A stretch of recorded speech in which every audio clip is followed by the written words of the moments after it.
নমস্কার, সকলকে স্বাগত আমার এই ছোট্ট একটা ইউটিউব চ্যানেলে। আমি হচ্ছে তোমাদের প্রিয় ড্রিম গার্ল। আজ আমার চ্যালেঞ্জের 6th ডে। সো দেখতেই পাচ্ছ, আজকে ক্লাস আছে, মানে এক্সট্রা ক্লাস। কালকে ছুটি আছে। তো আমি বলেছিলাম না যে সপ্তাহে 5 দিন ক্লাস হয়, তো আজকে এক্সট্রা ক্লাসের জন্য ডেকেছে।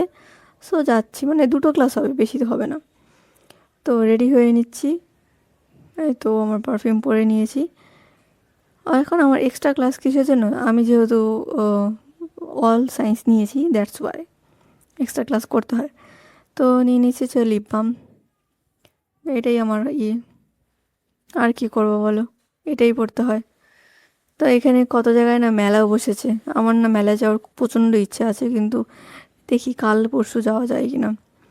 তো আমি আবার সানস্ক্রিনটা আমাকে নিচে, মানে যেটা ইউজ করি সেটাই অনেক কম কম লাগাতে হয়, নয়তো এরকম ফর্সা তো কালি, এই যে মানে কালশিটে পড়ে যেতে না জাস্ট 2 দিন লাগবে, কলকাতায় যে গরম। তো চলো এটা মেখে এখন যাই বিটরুট জুস বানাতে। তো বিটরুট জুসের জন্য আজকে নিয়ে নিচ্ছে হচ্ছে বিট, গাজর আর লেবু। এবার এগুলোকে বয়েল করে নেব। ব্যাস বয়েল করে নিয়ে এই তো মিক্সার গ্রাইন্ডারের মধ্যে বেশ ছেড়ে দেবো। দেখো বয়েল করলে একটু কালারটা অনেকটা চেঞ্জ হয়ে যায় বিটরুটগুলোর, তাই না? তো এখন দিয়ে দেবো হচ্ছে গাজর। ব্যাস এ কটাকে দিয়ে বাড়িয়ে সেই যে ম্যাশ করা গাজর টাজর যে পাচ্ছ না, এগুলো অন্য কাজে লাগবে। এই যে এখন একটু লেবু চিপে দিয়ে দিলাম, দেখলে? অনেকটা লেবু চিপে দিয়ে দেবো, নয়তো ভালো লাগবে না খেতে। তো টেস্টের জন্য লেবু দিতে পারো, বা কেউ বিট নুনও দিতে পারো, দুটোই ভালো। বা কেউ খালি খালি খেয়ে নাও। তো এই যে আমার ডিটক্স ওয়াটার বা বিটরুট জুস, যাই বলো, খেতে মোটামুটি রোজ তোমরা খেয়ে খেয়ে যদি পোষাতে পারে তোমার শরীর, তাহলে খাও। তবে আমার খুব একটা ভালো লাগে না, বাস ভালো মানে শরীর স্বাস্থ্যের জন্য ভালো বলে খাচ্ছি, দ্যাটস ইট। অনেকে বলে যে কোনো প্রকার সবজির জুস খাওয়া উচিত না, সবজিকে ভেজে সেদ্ধ করে খাওয়া উচিত।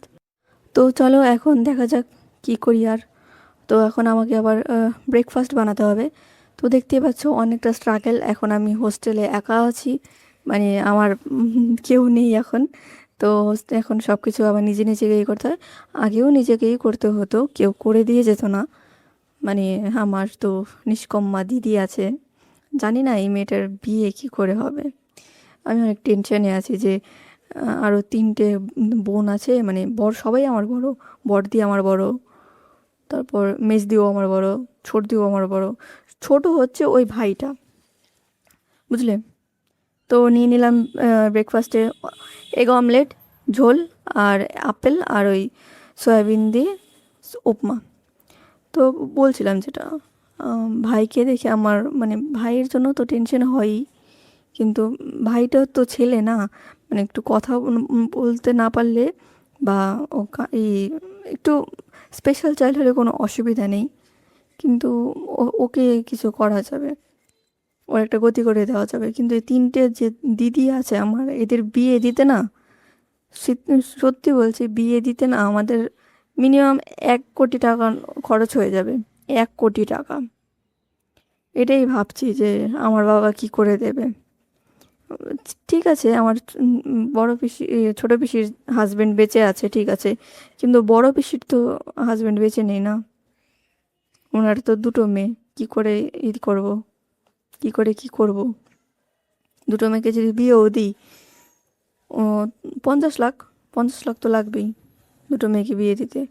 আর ছোটো মাসির হাজব্যান্ড তো আমার, সরি পিসির হাজব্যান্ড তো আমাদের বাড়িতেই কাজ করে। তো বুঝতেই তো পারছো, কতই বার রোজগার করে, আমাদের বাড়িতেই কাজ করে, আমাদের বাড়িতেই খায়। আর এই ছোটো ভাই, ছোটো পিসির ছোটো ছেলেটার অবস্থা এরকম। বড় পিসি তো বিধবা, আগেই তো বলেছি না। তো ক্লাস স্টার্ট করি, আমার দুঃখের কথা শোনার তোমাদের কোনো প্রয়োজন নেই।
তো একে একে সবাই চলে যাচ্ছে, দেখো লাইন করে যাচ্ছে। হ্যাঁ, আমরা কিন্তু ছেলেরা আগে গেল, মেয়েরা পরে যাচ্ছি।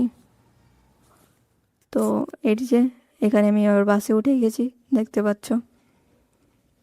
সো এই সময় আমার অনেকটা মন, বিকেল হলে না একটা মন ভারী অবস্থা হয়ে যায় আমার বেচারা বাবার কথা ভেবে, যে এই লোকটা সারাটা জীবন স্ট্রাগল করে গেল, শেষ বয়সেও কি স্ট্রাগলই করতে হবে ওনাকে, কি জানি ভগবান। বাইরের দৃশ্য যত দেখছি ততই মন ভারী হচ্ছে আমার।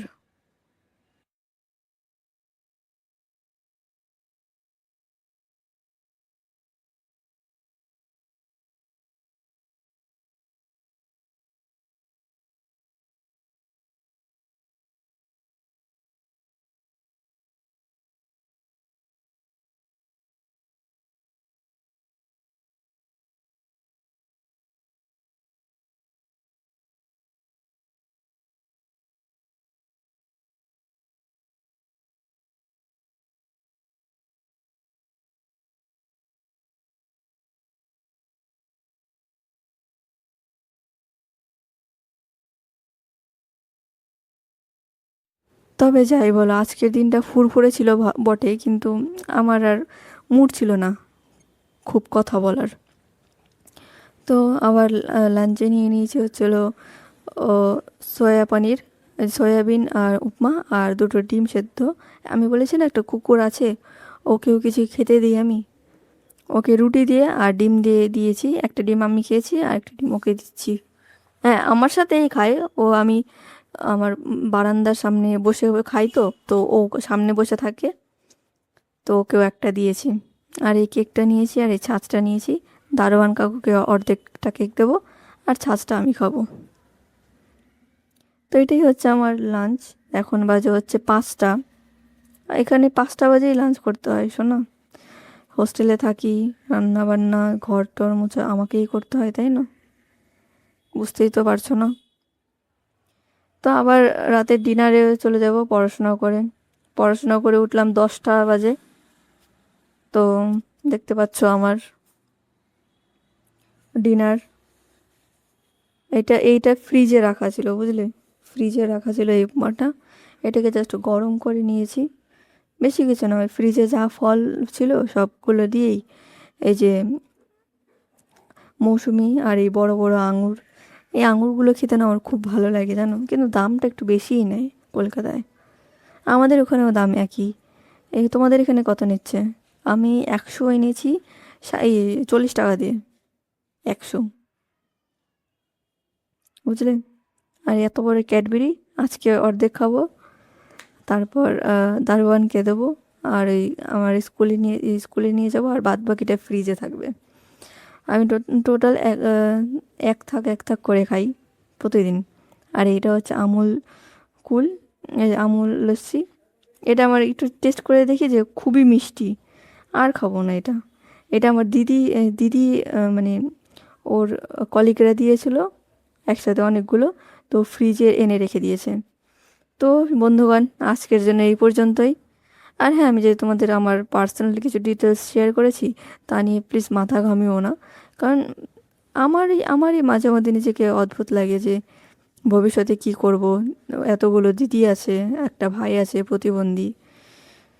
আহ, বড় বড় নিঃশ্বাস ছেড়েই আক্ষেপ জ্ঞাপন করছি তোমাদের কাছে। তো রাখি, পরের দিন